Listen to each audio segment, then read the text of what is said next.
Hey, it's your boy, Sergeant Hooked Intentions. Behind me is finally the completed, what I've dubbed the Henshin Hub. I'm going to kind of pick up the webcam on my computer a bit so you can see. So we got the Revice driver with the Thunder Gale Go bottle, or not bottle, buy stamp on it attached. Really cool. We have the Build driver with the Genius full bottle, and of course my Forze driver, but also the Forze buy stamp on top. And this is, of course, my Rhea Soldier shrine. And then also have my lightsaber up there, if you can see it back there. Let's see if I can point to it right there. My replica lightsaber. And then my good helmet. My helmet my good friend Frankie made for me. My Rhea Soldier stuff. And then the 01 poster that came with the Blu-ray release recently. My 01 helmet that Frankie made right there, and my Keyblade. So yeah, this is going to be the backdrop for a lot of my videos, especially with like Henshin videos and stuff like that. I'm going to try to make it kind of the backdrop for it. I just think it looks kind of cool.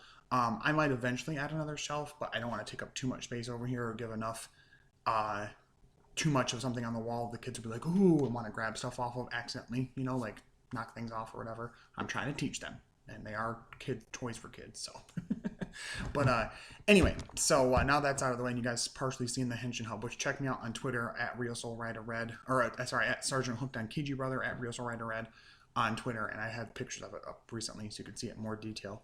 But so today we're going to talk about episode 30 of Kamen Rider Revice, the review / recap, of course, like we do. One thing I want to address right now, this episode, I'm not going to give it necessarily less points just because Subaru was part of it.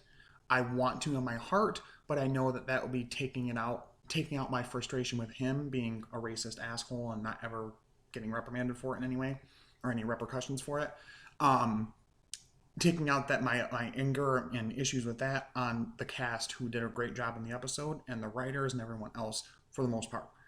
It's not their fault necessarily. It's higher ups at Toei that hired him and let him be on the show. So again, racism is not okay. Definitely not at all. I still can enjoy the show and still enjoy Vice as a character while still calling out the bullshit of the voice actor. So this episode was kind of interesting. So it kind of felt like we're kind of getting back into, which I kind of Revice did, but not as much as some of the other Rider shows. Certain Rider shows will do a thing where it was like a 2-episode plot. You get introduced to the plot in the first part of the first episode, and then the following week's episode will follow up on that plot and give you the end of it, you know? And not every Rider show does that. Sometimes it's a different, plot every episode or whatever. But Rider's known for that formula, and it works fairly well. When you start seeing it be so prevalent, it gets a little annoying when it's used so much. But Revice has done a good job of using that formula and not like relying on it too much, and it's still like making it count in terms of its episode, in terms of its plot overall, the narrative we're getting. So this episode, very interesting setup. So Ikki goes to a basically like a high school reunion type thing for his like soccer team stuff, right? And so I gotta adjust the camera a little bit. So he goes to that, and while he's there, apparently in universe, Subaru Kimura, who voices Weiss and is the racist, dickhead, whatever, is just like a character in universe, and is like is a person in universe who knows Ikki, was his like upperclassman soccer coach, I guess, like a senior at the time he was a junior or whatever, and was the soccer coach, or maybe college, I don't know, they didn't really make it clear, and got popularity from that, and then decided to jump into voice acting and got really popular or whatever, which just kind of came off to me a little bit like, just like, oh my god, Subaru's so great, he's such a really great voice actor, he's even exists in the universe of Kamen Rider, and he's great there too. Like, I don't know, like, my issues with him aside, I've always thought it's goofy when a real life person comes into something like this. We don't really see it in Rider that much, but in any other like show at all, when it's like not a like set in the normal world show, or just in general, it's not like a reality show even, which I don't watch a lot of. I've always felt it takes me out of it when like a real ass person, celebrity or whatever, is just a character in show. Sometimes they can do it all right. Parks and Rec was able to balance that in a few other shows, but it's just weird here. It didn't really take away from the episode, but it wasn't very creative either. And I just have lots of questions of how it works. And so anyway, so he meets up with Ikki, and he's all excited to see him just as much Ikki as to see him. because, oh, you're a Kamen Rider now. Wow, that's crazy being a superhero. And he's like, oh yeah, but you're a voice actor and you're like one of my favorites. You do so many voices. And he's like, oh, thank you. Well, during this time, here comes another person. I can't remember his name, but he's a friend of Icky's. That at some point in the past they made some promise to each other that somehow Icky is broken. I don't know what this promise is. I'm assuming it's something to do with that he would never give up on his dream of soccer or something. I don't know. But whatever promise he made, somehow Icky broke it and doesn't remember.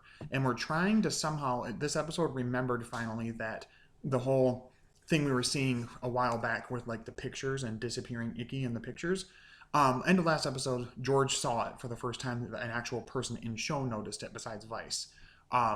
And he noticed it and thought it was really weird and didn't know what was going on. And so now we think it's possible, it's kind of like the running idea right now, is that something of that has to do with why Icky's not remembering this promise with his friend. And so his friend's really pissed at him. He doesn't understand why, and he's really, kind of like shook by it because he was excited to see the guy. And kind of found out the guy is also kind of following in Kimura's footsteps in terms of being a voice actor. He wants to be a voice actor as well. And he's like pissed that Icky's there and blah, blah, blah. And basically just kind of rains on the parade a little bit. And Icky's kind of upset because, Icky's a very optimistic person. He is an egotist, I guess you could say, but in more of a positive way where he just really wants like people to like him and he wants to be able to help people out. It's not really in a like, I'm better than everybody. It's like, I want to do what I can to help everybody. What have I done to hurt him? That bothers me. He almost kind of shares a lot of similarities with Momoe Taro and Don Brothers in the way they both want to make people happy, but sometimes struggle with what being happy means for everybody and for themselves. So that's the main plot going on there. While this is happening, Daiji back at Phoenix is still trying to excise the, rotten core of Phoenix. And, sorry. And, so while that's happening, one second, I gotta grab this monitor real quick and just, here we go. All right. So while that's happening, I apologize. He comes in to talk to George, and they're going back and forth about how they're going to do it. And he says to George, well, what if I try following Akaishi, the leader of Phoenix? He's like, well, kind of be careful with that. And he's like, why? He's like, well, I just don't really trust him. He's clearly at the center of it for a reason. And look at this picture. He shows him a picture, and it's Akaishi back in the day with the Noah Foundation, who created Veil, which you know from the, if you've been watching the Kamen Rider Veil Toei Tokusatsu fan club little show that's been going on, a little mini series about Veil. They're the ones that created Veil. And he was there, but he was just as young as he is now, which is weird. So I'm assuming at some point he'll have some kind of goofy rider or monster form, and maybe he even has Gifu cells. I don't know. But there's some reason why he looks the way he does now, and it's the same as he did then 20 years ago or whatever it was. So they're talking back and forth, and in comes the one random like female scientist lady from a while back. And clear as day, just like Akaishi, it's clear that she's not a good person. She's clearly evil. I don't know why anybody is trying to think that she's not. There's so many people simping for her, and it's just like, guys, stop. Like, she's clearly evil. Like, I get it. You can think whoever you want to think is attractive, but like, come on. She may not be. Maybe she'll turn out to be a good person. I don't know. But I'm not trying to like be misogynistic. It's just clearly she screams, I'm a villain. And I got kind of worried because she gave a coffee to Daiji and he like kind of reacted funny afterwards. And I thought she poisoned him or some shit, but she didn't. It was just bitter. And then she like walks past George and he goes, "And the coffee for me?" And she walks past him and doesn't give him one. He's like, "Oh, nothing for me, I guess." Just a goofy thing. But yeah, so she's kind of talking to Daiji and kind of warning him not to like follow in the footsteps of Hiromi and not to live so strongly by his exact code, and that kind of put him in the crosshairs.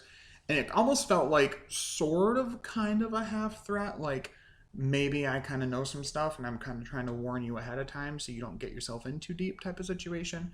Again, I don't know exactly what's going to happen with this plot line. I sure hope something decent enough happens with it because I feel like Daiji sometimes gets the short end of the stick with the writing for this show. So we also get a part where we see Aguilera burning her like jacket or whatever, or not her jacket, I'm sorry, her like dead man's outfit or whatever, her dress thing, and kind of reminiscing about her time with the dead man's whatever. She has this badass new like leather jacket type situation on, fit is clean. We also get a little scene with Sakura showing that she's fully joined Weekend. She's kind of dressed like them a little bit. The one like goofy like younger kid who we thought was the son of the two parents, it isn't their parents clearly at all. He's like super excited about it, and like I feel like he has a thing for her, but she's just like, please stop being weird. You're being pretty cringe, bro. So yeah, so a bit of that just kind of showing that she's ready to help, but she wants to know more about what's going on. She talks to George's dad a little bit, whatever. So the main big part of the plot too is we another confrontation with Icky and his friend reiterating that you broke the promise and whatever, and him not understanding what it was. He also talks to Subaru again, and Subaru's like, oh, just talk to him and kind of see where he's coming from. You always want to help people, but sometimes I think, Icky, you struggle with like where they're at and why they need help or what they truly need help with and blah, blah, blah. And so, yeah, and so he kind of takes that to heart. And it's weird because the end sequence is interesting. We get him, Icky and Vice, using Thunder Gale to transform, right? So they get the Thunder Gale form and they're fighting the Rafflesia dead man, which Rafflesia is a real, actual plant in real life that emits a scent that actually smells apparently like a corpse, like dead corpse, basically. And it's to ward off, like predators and shit. And so they fight it at one point in the episode, and it's basically just played off for like a fart gag, which is weird. Kinda. But then later on they fight it again, and it says something that Icky remembers his friend saying. So it's almost like, wait, is the monster my friend? Like, what's going on? I have a theory that I think the gas it let off has some kind of mind-altering thing going on with it, and it's just making him think that. I don't know. I don't know who I think this dead man monster is this time. It could be the friend. I think offhandedly it could also be Subaru, but I think they'd be giving way too much prominence to him in a show where he's already a character, already like voicing a character. Anyway, so he fights it, but what's weird is we flip between that and what's really happening, which is that they're not fighting it, and it's Icky in the bathhouse just like swinging around randomly and stuff. I don't really know what's going on. He even like accidentally like hits Tamaki, Julio or whatever, used to be Julio, and he's like, I've never even been hit before, not even by my dad. And it's like, okay, weird flex. Like, neither have I, but like, odd thing to say. And so, yeah, so that happens, and we kind of end in like a weird spot of like not knowing what's going to happen. We don't know what the promise was. We don't know for sure if this monster is his friend or not, or if it's Subaru, or if it's even real, and what's going on here, and why this is happening the way it is. Because they defeat it, and then they get transported back to right where they were already when they were fighting it, So it's really an odd way that the episode ends. So overall, I probably would give this episode probably somewhere around a 7.5-ish out of 10. I still liked it. It was still entertaining. I think, honestly, last episode did a bit more, which is weird to, like, set things up what we're going to see going forward. And it was interesting to see this plot with, Iggy having a friend that he made a promise to and him not remembering it and connecting it back to making an important note of the whole him being gone from the pictures thing. I understand that. To me, it's always a little cringe and a little weird when you make an actual actor or celebrity or whatever into a real character that exists within the show, especially something like Kamen Rider. I just don't understand. I don't get that. And to me, it also kind of makes me feel uncomfortable. It's like, yeah, kids, totally. This is a new character, isn't he? So cool. And it's like, except he was racist, which I don't know. Maybe in Japan they haven't like gotten as far forward as other parts of the world to understand how bad racism is against anybody. And maybe, I don't know, somehow Toei doesn't know about it, or they do and they're just fine with it, or what. I don't know. It still bothers me. But again, I'm not giving a lower score to the episode because of him being a racist. I'm lower scoring it because it wasn't my favorite of the whole series.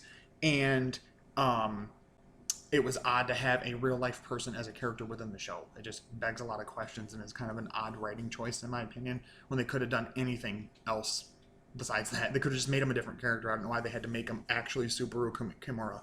That was weird. But anyway, so decent episode, 7.5 out of 10. Coming up pretty soon, I'm going to be clearly reviewing this week's episode of Down Brothers, episode 6.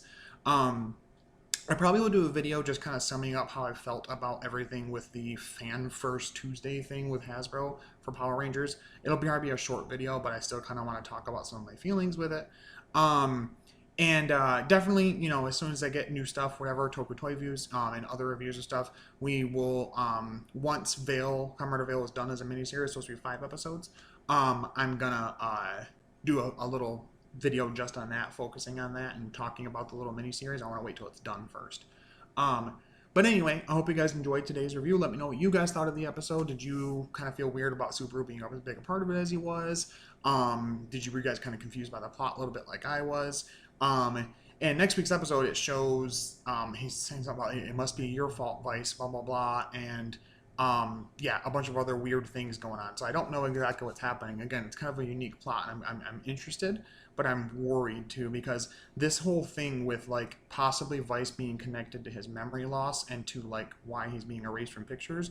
I don't want it to end up like an Ankh AG thing where it's super tragic and they have to be separate somehow. Because like you can't even really transform and do much without Vice. It's kind of like a package deal. So I hope that's not it, and it's maybe like the Gifu cells or something. I don't know, but I'm worried, I'm scared, and I'm interested. Definitely intrigued. So anyway, thank you so much for watching, commenting, liking, subscribing, all that good stuff. But until next time, stay hooked on Henshin's. I'll talk to you later. Bye bye.